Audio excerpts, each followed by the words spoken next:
बिस्मिल्लाहिर्रहमानिर्रहीम। अस्सलाम वालेकुम। उम्मीद करता हूँ आप लोग ठीक होंगे। जी, वीडियो स्टार्ट करने से पहले मैं आपको बता दूं क्राइटेरिया इस वीडियो का क्या है। ये वीडियो सिर्फ उन लोगों के लिए जिनका मकसद है यूरोप में दाखिल होना लीगली। बजट उनका 15 से 20 लाख रुपए है और वो चाहते हैं यार यूरोप में इंटर होना है हमें किसी भी तरीके से।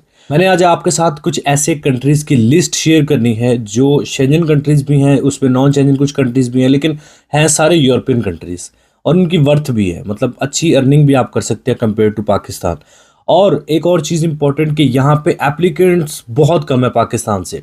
विजिट या टूरिस्ट वीज़ा की बात करें तो बहुत कम लोग, बहुत कम पाकिस्तानी अप्लाई करते हैं यहाँ पे। तो कम पाकिस्तानी अप्लाई करते हैं तो आपको अपॉइंटमेंट इजीली मिल जाएगी, वीज़ा की रेशो बेहतर मिल सकती है और इसके अलावा आपको आपका प्रोसेस जल्दी हो सकता है क्योंकि एप्लीकेंट्स कम है। और जिस कंट्री में भी आपकी एप्लीकेशन कम जा रही होती है, जिस सेक्टर में भी या जिस वीज़ा में भी हम लोग अप्लाई कर रहे हो तो उस कंट्री की वीज़ा रेशो अच्छी होती है।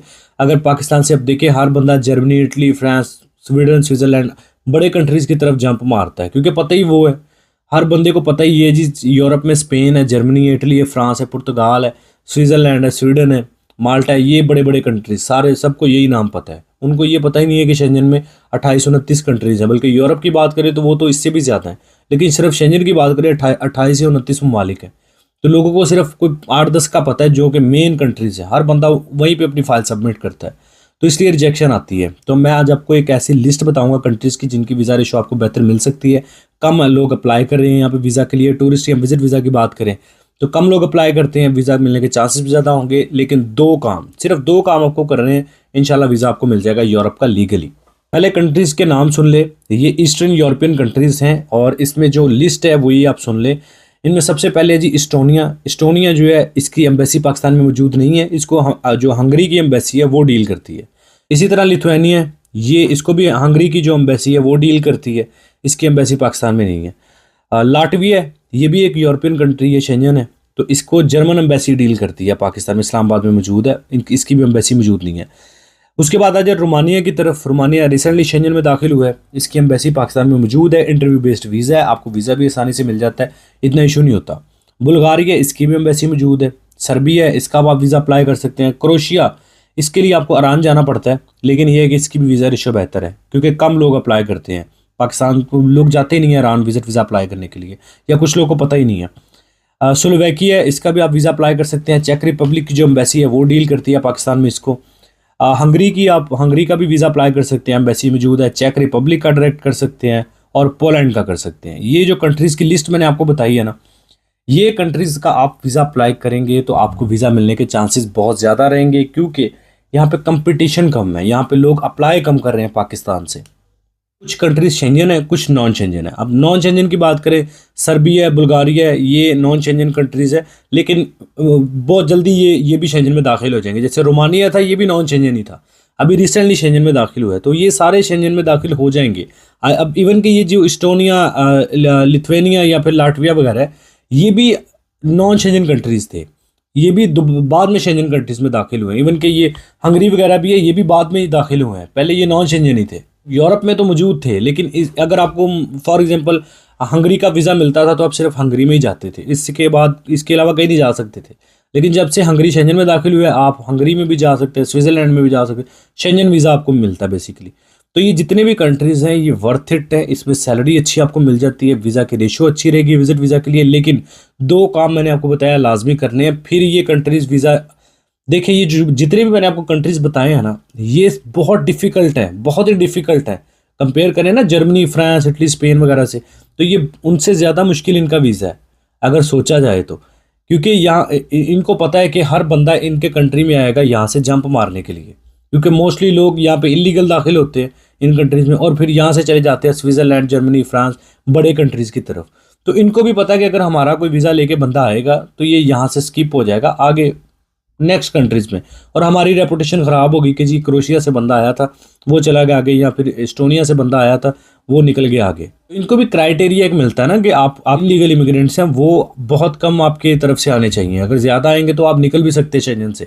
तो इसलिए इनको भी ये होता है कि यार कोई बंदा इलीगल हमारे से आगे ना चला जाए, मतलब हमारा वीज़ा लेके आगे ना मूव ऑन कर जाए। इसलिए इस मतलब इस चीज़ को मद्देनज़र रखें तो ये बहुत डिफ़िकल्ट वीज़ा है।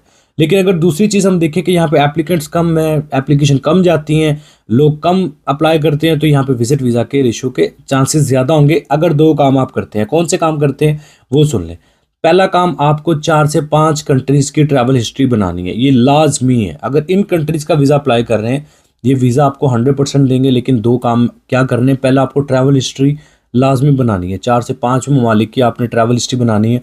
इससे पहले ट्राई नहीं करना आपने। 4-5 ममालिक की ट्रैवल हिस्ट्री हो तभी इन कंट्रीज़ का ट्राई करना है, वरना ये आपको सीधी रिजेक्शन देंगे।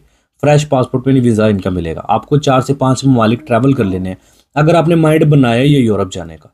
अगर तो जस्ट अप्लाई करना है ना वीज़ा, तो फिर तो कोई इशू नहीं है, कर लो। लेकिन अगर लेना है ना वीज़ा, फिर 4-5 ममालिक की पहले ट्रैवल हिस्ट्री बना लें।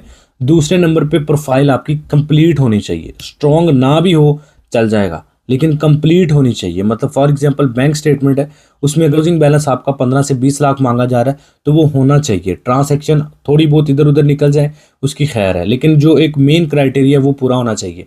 तो फाइल आपकी स्ट्रॉन्ग चाहे थोड़ी हो, बहुत स्ट्रॉन्ग ना हो, लेकिन एटलीस्ट कंप्लीट होनी चाहिए। उसमें कोई डॉक्यूमेंट मिस ना हो जो कि आपकी फ़ाइल को बूस्ट करे या आपकी फ़ाइल को एक मतलब जान डाले उसके अंदर।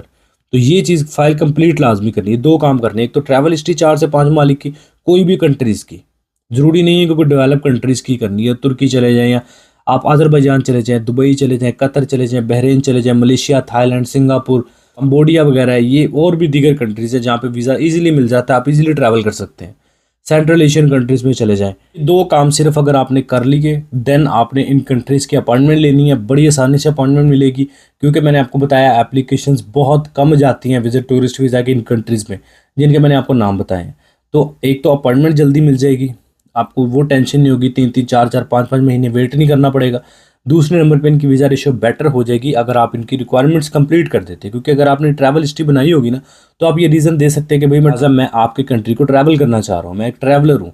लेकिन अगर आप फ्रेश पासपोर्ट के साथ जाएंगे तो वो डेफिनेटली कहेंगे यार मतलब हम छोटे छोटे जो है ना छुपे-डुपे कंट्री हैं, तो आप सीधा हमारे पास ट्रैवल करने आ रहे हैं, पहले आपने कोई ट्रैवल ही नहीं किया।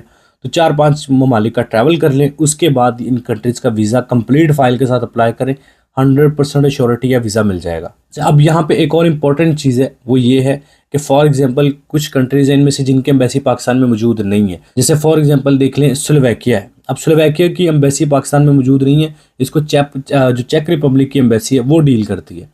लेकिन जब आपको वीज़ा इशू होगा ना, उसके ऊपर स्लोवाकिया नहीं लिखा होगा, उस वीज़ा के ऊपर चेक रिपब्लिक का नाम होगा। मतलब शेंजन वीज़ा लगेगा, लेकिन जो इशू कंट्री होगा वो आपको चेक रिपब्लिक होगा। आपने वीज़ा अप्लाई स्लोवाकिया का किया है, लेकिन आपको जो वीज़ा की स्टैंप जो वीज़ा की प्रिंटिंग होगी वो चेक रिपब्लिक की होगी, क्योंकि वीज़ा उन्होंने आपको इशू किया है, चाहे आपने उनकी स्लोवाकिया की बेस पे अपने डॉक्यूमेंट्स दिए हैं।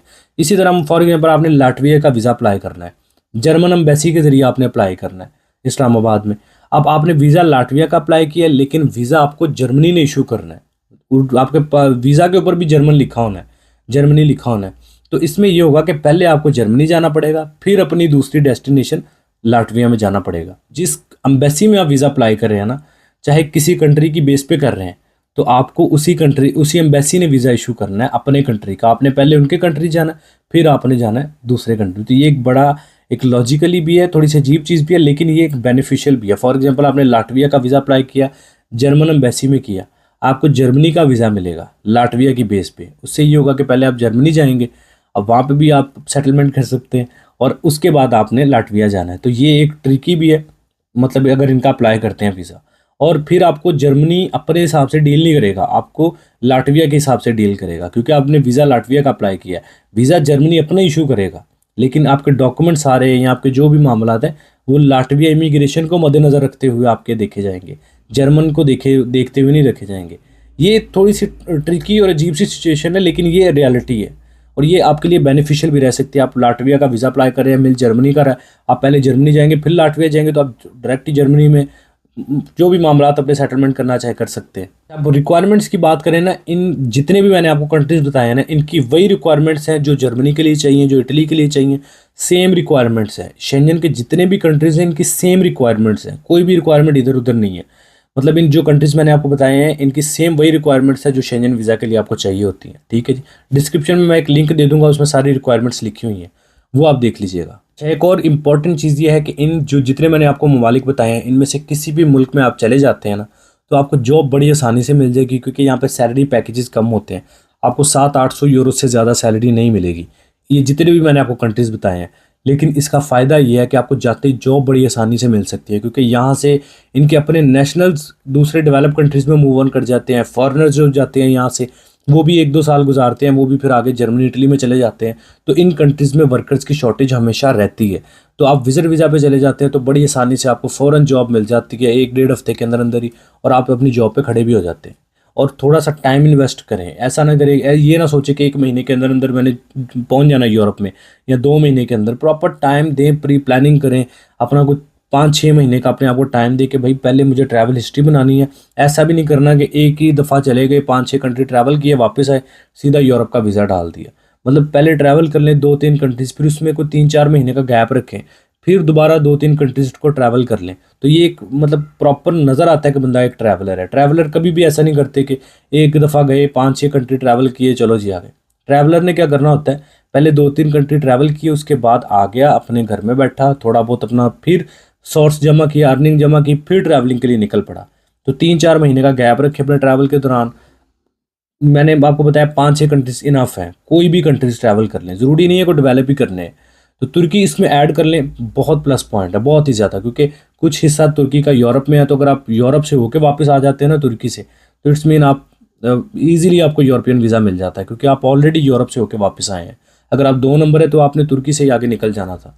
तो अब अगर आप वहाँ से आप वापस आ गए हैं ना, इट्स मीन आप एक ऑथेंटिक हैं, ऑथेंटिक ट्रैवलर हैं, और आपको वीज़ा इजीली यूरोप इशू कर सकता है। इस बेस पे कि आप ऑलरेडी यूरोप थे, वहाँ से आगे, इट्स मीन आप उनको भी ट्रैवल करके वापस आ जाएंगे।